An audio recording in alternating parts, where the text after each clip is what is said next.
Em nosso encontro de hoje, vamos continuar a falar sobre metas. Vamos introduzir uma segunda característica das metas, para além daquela que nós escrevemos no nosso encontro anterior, né? Lembrando que a meta é um pequeno pedaço, né? Uma pequena ação, um pequeno passo que nos damos como parte do nosso caminho para atingir um objetivo, né, que a gente deseja alcançar.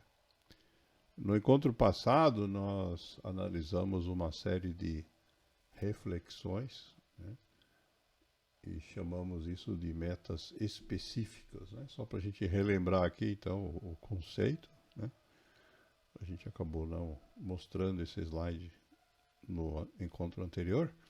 Né, dizer que uma meta específica significa que a descrição da meta é o mais precisa possível. Né? Isso é uma técnica mental bem conhecida, né? Usada também na neurolinguística, mas não inventada por ela.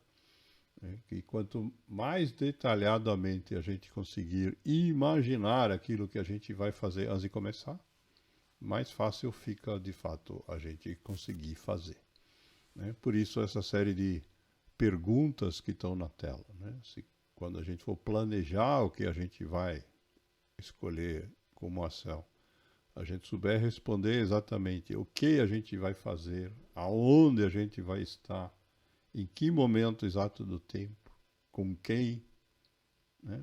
Quais nossos sentimentos, né? O que a gente espera sentir nesse momento, o que a gente espera ouvir, talvez o que a gente espera cheirar, né? O que a gente espera ver, né? E exatamente qual é o movimento ou a ação, o que nós vamos de fato fazer. Né? Quanto mais detalhes disso você conseguir mentalizar, né? Então melhor para que a meta seja então o mais específica possível. A nossa imagem de capa hoje é inspirada no conceito da viabilidade de uma meta. Né? Escalar uma montanha, como representado na figura, é algo que pode fazer parte de um processo, mas que não é trivial, não é algo que qualquer pessoa, em qualquer condição, possa atingir. Né? Então, a dica aqui é a seguinte: no momento que a gente escolhe uma meta, né, nós precisamos nos garantir que esse processo de mudança que vai ocorrer a partir da nossa ação, da situação atual para essa que a gente está desejando, planejando, nós precisamos fazer uma análise se os nossos recursos e as nossas capacidades são suficientes para aquilo. Para subir na montanha, por exemplo, precisamos saber se o nosso corpo, o nosso preparo físico, né, ele está em condições de enfrentar talvez esse morrinho, essa foto seja um truque que precisa só subir 2 metros e qualquer um dá um pulinho e sobe. Né? Mas talvez seja o alto de uma montanha de 3.000 metros de altura, que para chegar lá precisa de uma caminhada de 8 horas. E aí talvez o esforço não seja o mesmo. É um exemplo, né, da capacidade. A outra questão envolvida são os recursos, né, porque além do nosso corpo, né, da nossa mente, ter a capacidade de fazer aquilo que a gente está querendo, eventualmente nós vamos precisar de recursos. Para ir até algum lugar, nós vamos precisar de alimentos, ou vamos precisar de dinheiro, vamos precisar de um transporte, vamos precisar de qualquer elemento externo, que pode ser que nós tenhamos ou não. E nesse processo de avaliação, então, para garantir que de fato a gente consiga fazer no prazo que a gente está imaginando, aquilo que a gente se propõe como meta, é preciso ter a certeza que esses recursos e essas capacidades de fato estão disponíveis. Se não estiverem, então a obtenção dessas capacidades e desses recursos simplesmente tem que ser uma meta anterior a essa que a gente está imaginando. né? É só uma questão da gente se reorganizar no tempo, né? E fazer com que essa aqui, no momento, não é viável, passe a ser viável, conseguindo aquilo que nos falta. Esse tema também tem sido abordado aí por pensadores ao longo dos milênios. Temos aqui uma frase do Lao Tzu, né, que nos lembra que é bom a gente ficar atento a isso, porque nós temos uma tendência a olhar para aquilo que se propõe a fazer e sair pensando que isso é fácil, eu dou conta, e a gente não para pensar nos detalhes, nos recursos, nas capacidades. E aí, quem cai nesse erro, diz o Lao Tzu, aquele que tudo julga fácil, encontrará muitas dificuldades.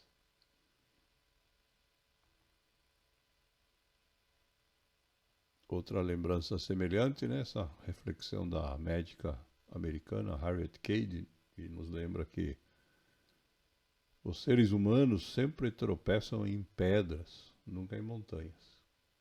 Embora as montanhas são muito maiores que as pedras, né?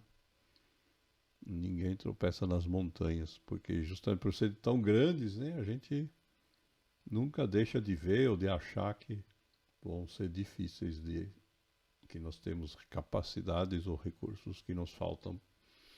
No entanto, quando são pequenos, né, que ela chama de pedras, né, é aí que a gente tem essa dificuldade com a viabilidade das metas.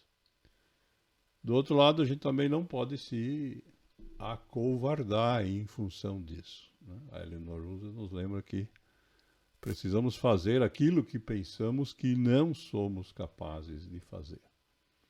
Isto é, a gente precisa escolher ações que num primeiro momento a gente acha que não dá e trabalhar para que nós sejamos de fato capazes. É assim que a gente evolui, né?